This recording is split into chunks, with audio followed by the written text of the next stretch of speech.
just sports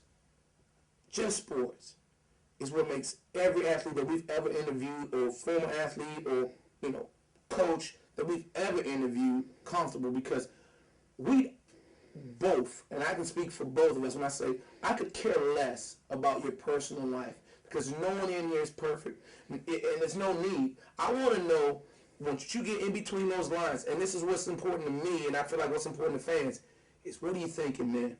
What's going on there?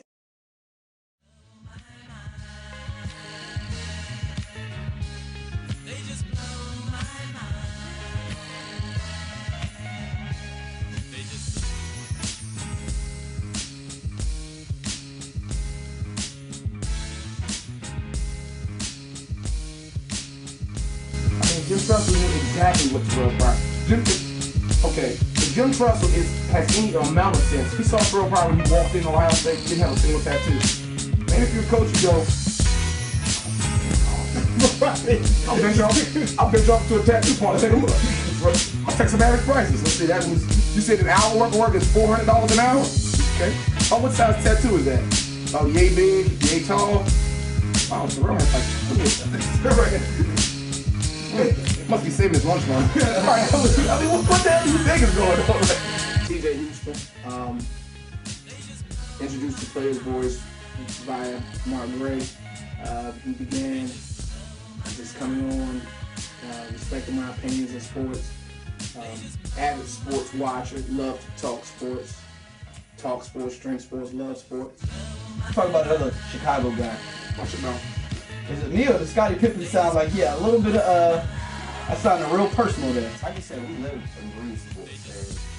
People don't understand the intensity that we have and our group of friends have for sports. And I'm talking about on a Friday night, on a Saturday night, when people are out doing all kinds of stuff. It's not uncommon for us to be in the basement of a friend's house up until 4 o'clock, 5 o'clock in the morning, debating whether Dominique Wilkins is better than, Dwayne Wade. I mean, these are conversations and things like this that we just talk about all the time. Die-hard Bulls fan here.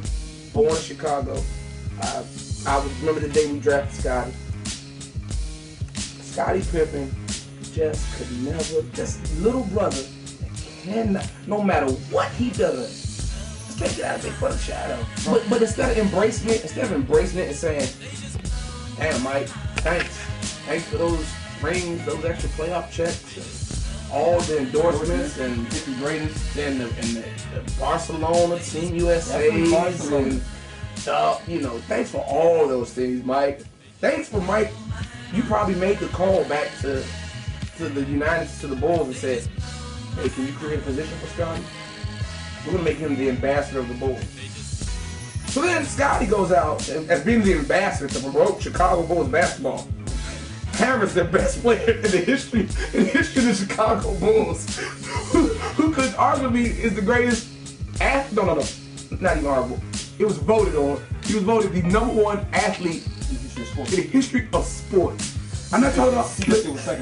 I'm talking about Muhammad Ali. I'm talking about not only Seabiscuit, Secretariat. I'm sorry. I knew it was a horse that was in top 5. And that movie made a tear well up in my eye when that guy ran out there and said, "You gonna see something you ain't never seen before." That really moved me. We're bringing comedy, laughs, sports talk, and knowledge all together at once. And on top of it, we sprinkle in a professional athlete here and there, professional football player, professional basketball player, and you know what we're talking about. I think those relationships that we have with former athletes and current athletes right now, to where I'm not just giving you kind of a rumor mill thing. I'm giving you something from the horse's mouth. I'm giving you something that we've heard at some point in time in a conversation with whoever we know. It's always something that's going to be relevant. It's always something that you don't have to say, well, he didn't attach a name to it. We know enough people, and everyone's confident in this room that knows that we know enough people that when someone says, I have a friend who played with blah, blah, blah, you can stamp this back, because in our days before the barbershop, no one would believe until somebody put that person on the phone. You hear that Randy Moss is a bad teammate. Who put you on the phone with Randy Moss' teammates? I mean, just like that. I mean, And he'll tell you, flat out, no, this guy's a great teammate. There's speculation about the Maryland coaching job, and is Delonte this and Delonte? We'll put you on the phone with Delonte, and that's the thing that Players Voice is about. That's why it's Players Voice, is because we get the Players Voice and we bring it to you guys. Hello, Coach. Hello. Yeah, we got the package in a second here. All right. Well, we look like we have a guest that we said we were going to bring in. So a little late there, but we'll bring in the latest assistants to the Maryland basketball team and the whole new era, the post-Gary era. Delonte Hill joins us via phone. Go ahead, Peter. Hey, Coach Hill, how you doing? Always good to talk to you. Let me ask you this. There is a lot. Your name is associated with recruiting. And in the DC area, we all know what that means. That's the Michael Beasleys, the Kevin Durant's, you know the pipeline that I'm talking about. Do you feel a certain amount of pressure on yourself to deliver these players to the school, and how soon? No, not pressure at all. The great thing about my job is I get to watch these kids grow from the ages 11 to 12 up to when they're 16, 17 years old, and it's time for them to make that decision. So them being familiar with me gives them a comforting gap that makes it easy to transition. Because I'll be your big brother away from home, and you come to me and we can talk about other things outside of basketball. When I first got into coaching, it was one way to do it, and that was call kids and talk to them about basketball. Call Terrence Cody, Delonte Hill, DeMar Johnson, any athlete. They've never ever picked up the phone or before the call comes in and said, hey, what do you guys going to answer me? No. Nothing. Not one. No one's ever said, what questions are going on today? Not one. We just ask the questions that we give the insight that people don't. The same questions that people ask, we ask, and if we can find the answer, we'll find it. I remember one time we had a discussion, multiple times, discussing whether a Chris Johnson or NFL's fastest guy can even compare to the same boat. And I said, well, let's get one of them on the phone. We called up D'Angelo Hall and asked him, NFL's fastest man twice. And I said, hey, can any of you guys run with the same boat? He said, not a shot in the world. And, that's just the type of conversation that people have all across the world, that we have the ability to ask people who are involved in that situation.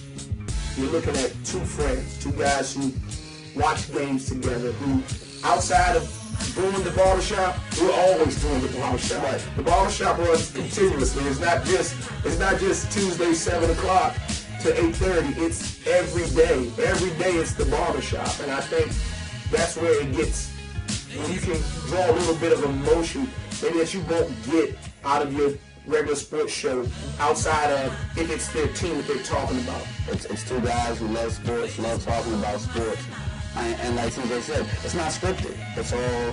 It's all passion, and it's all things that we believe in, and it's understanding. It's the only place where he can say Notre Dame is the best university ever, give me the all-time Notre Dame team, and I can say the all-time University of Miami team will crush them. And we would go into a 15-minute full-fledged argument about who has a better all-time team, the Hurricanes or the Fighting Irish, and that's real. And you can't get that. It's just sports. It's just real sports. It's just people who love sports. You love Notre Dame, I love BU, and we're going to talk about it. And you're going to hear it, and it's going to be bad.